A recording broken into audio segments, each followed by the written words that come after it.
We all know how it is to love someone so much that it brings out parts of us that we didn't even know existed. Obsession, infatuation, becoming so twisted and intertwined in someone else that we lose ourselves completely. And if that someone is taken away from us, there will be hell to pay. And that is exactly what happened on this hell of a night, Devil's Night, Halloween.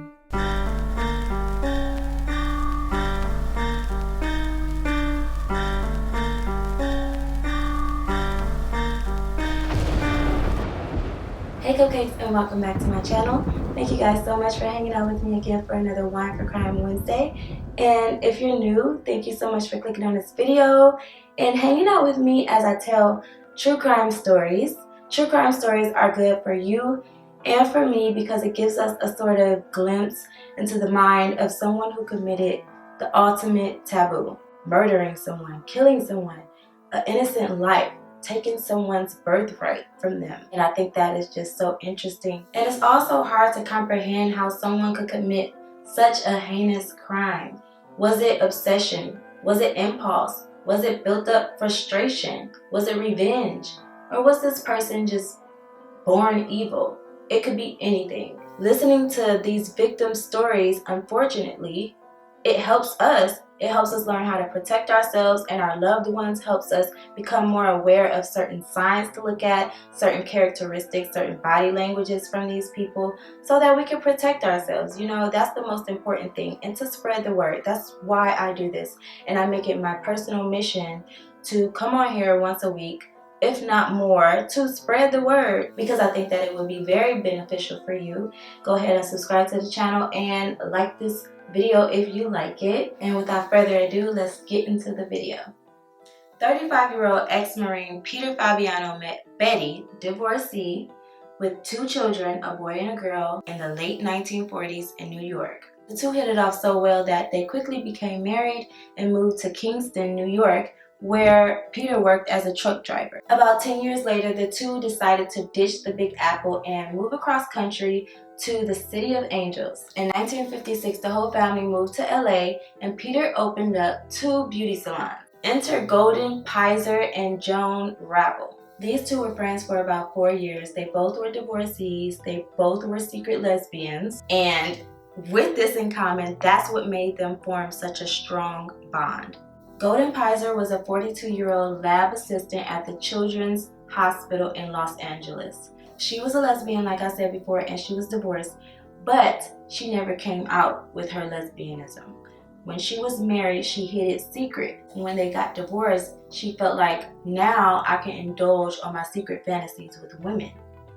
And now we have Joan, who was a divorcee and a secret lesbian, and she was married too, and when they broke up, she felt like she wanted to indulge on her secret fantasies with other women too. She also was a photographer, so keep that in mind later on in the story. This is how we're going to connect Goldyn, Joan, and Betty and Peter together. Okay, so here comes Halloween night, Thursday, October 31st, 1957. Joan brought to the car blue jeans, heavy makeup, a khaki jacket, and a domino mask, like a mask that one would wear to a masquerade ball. She brought that to the car to give to Goldyn. These were going to be their costumes for the night. The two sat in the car quietly and waited outside Peter and Betty's home. They waited till the lights went out, and when they did, Joan said to Goldyn, "All right, go do it. The lights went out." So she said, okay. She gets out the car and she goes to the door and she rings the doorbell. Peter and Betty wake up startled. Well, they couldn't be that startled because, I mean, they just went to sleep. The lights just went out. So they weren't asleep that long, but they woke up. Peter goes for the door. While he's going for the door, he's yelling out, it's a little bit too late for trick-or-treating, right? Because at this time, it was like 11 p.m. So trick-or-treaters are far gone. So he's like, yeah, it's a little too late for y'all to be trick-or-treating, basically. And while he said that, he's opening the door. Goldyn stands there. She's holding a gun with a paper bag over it, a brown paper bag over it, and she's shaking as he's opening the door, squeezing the trigger, ready to shoot. He opens the door, and the first thing she does is shoots him. He falls to the ground in his doorway, And she didn't stick around long enough to even see him fall because she ran after that, ran for the car, and she was greeted by Joan with a kiss saying, "Thank you." They quickly sped off in the car and stopped somewhere to burn their clothes. So after they burn the clothes, they go and return the car, because this wasn't their car. They borrowed it from a friend. They returned the car to the friend, and then they went their separate ways. Before going their separate ways, Joan said to Goldyn, "Forget you ever knew me." So after she said that, they parted ways. But meanwhile, back at the house, Betty hears the gunshot and she goes towards the door. Her and her daughter's 15. They both run towards the door to see what's going on. And she sees her husband lying on the ground in the doorway with a bullet lodged just below his heart. She calls the ambulance and they quickly take him to the hospital. Well, upon arriving to the hospital, he's pronounced dead. So learning that her husband was now gone, Betty sedated herself for a couple days before making herself available to be questioned by the police. When she was questioned by the police, she told the police that she heard two men. She said one sounded masculine and the other one sounded like he was impersonating a woman. So then the police are like, let's look into this. They started looking into Peter's background, and maybe they thought maybe it was like a gangbang shooting somehow. But when they looked in his background, all they seen was a little misdemeanor charge of bookkeeping, and that was back in 1948. So that was like 10 years before this. So they just dismissed it like, okay, it has nothing to do with gang banging. So what was it? So police go back to Betty and they're like, "Can you think of anyone that would want to hurt Peter?" So then Betty's like, "Yeah, I know one person. Her name is Joan Rabble. She used to work for us at the hair salon. She was a photographer." So they're like, okay. And they go and get a hold of Joan. They bring Joan down for questioning, but they quickly release her because they have lack of evidence. So come to find out, the day after the murder, Goldyn took the gun that she shot Peter with and she took it downtown to a local department store or something, and she hid it in a locker that she rented.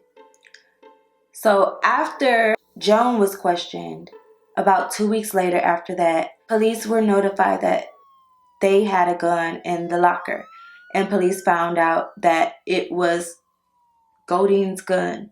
So they bring Goldyn down to be questioned. Joan didn't stand a chance because Goldyn quickly confessed.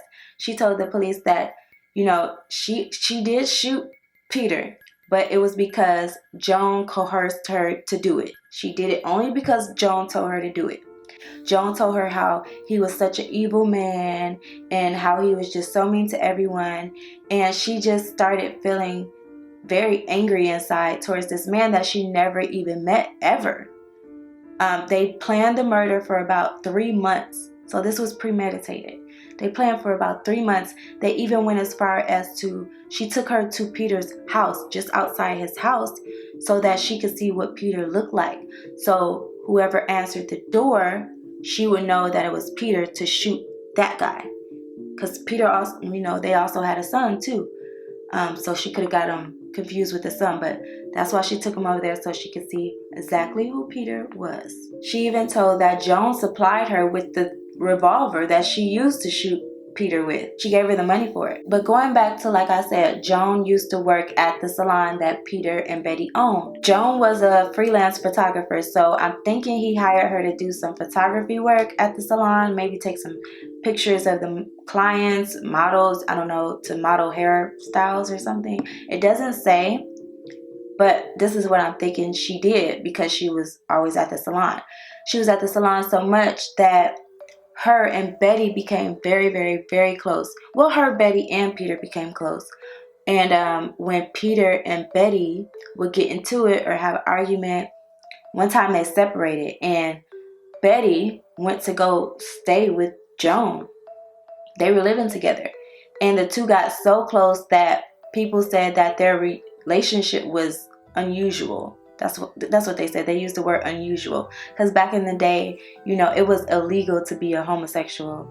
They didn't even want to say the word homosexual. They didn't want to say nothing about gay, lesbian. They didn't want to say none of that. So they said their relationship was unusual. And so after she went to go live with Joan, I guess her and Peter got back together, and Peter said, I'll take you back, we can get back together, only one condition, if you let go of Joan. So Betty's like, okay, deal, done. Joan's let go.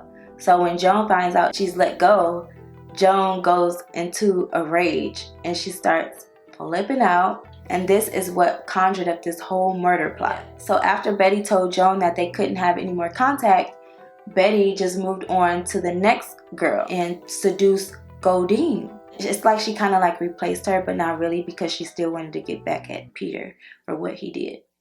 So that's how Goldyn got into this. Goldyn said that she's very easy to manipulate. Like, she knows this about herself. She told police.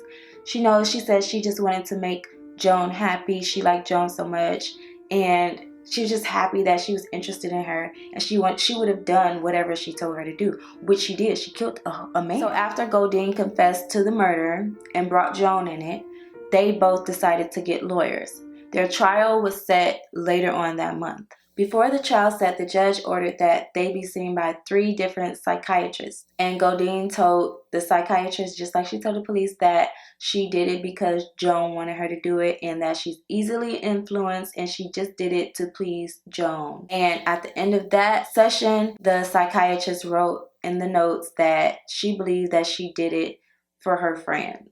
It came from a place of love. Her friend said that this man was an evil person, and she wanted to save her friend from that evil person. So that was her motive. After trial, the both of them pled innocent. Goldyn said she was insane, actually. And some reports say that Joan actually was caught smiling leaving the courtroom. So at the end of all this, the women were charged with first-degree murder. But they went and did a plea deal, so it was dropped down to second-degree murder, and they were to serve 5 to 15 years. So after everything was said and done, the women were charged with first-degree murder, because, you know, they plotted this for 3 months. So they were charged with first-degree murder, but they were taken down to second-degree murder because they decided to do a plea deal with the court. And when they did that, second-degree murder, so then they said, okay, you're sentenced to do 5 years to life in prison. Well, they didn't do life in prison, but all we know is Goldyn, when she got out, she died at the age of 83. And we don't know what happened with Joan. Like, there's no reports on what she did after she got out of prison. And Betty, she went on to live a full life after all that, and she died at the age of 81 in 1999. I got a question for you. Did Betty love Joan? Do you think Betty had a role in Peter's murder? Do you think that this could all have been prevented? I want to know. Write it down in the comments below. I would love to hear your thoughts on this whole twisted situation.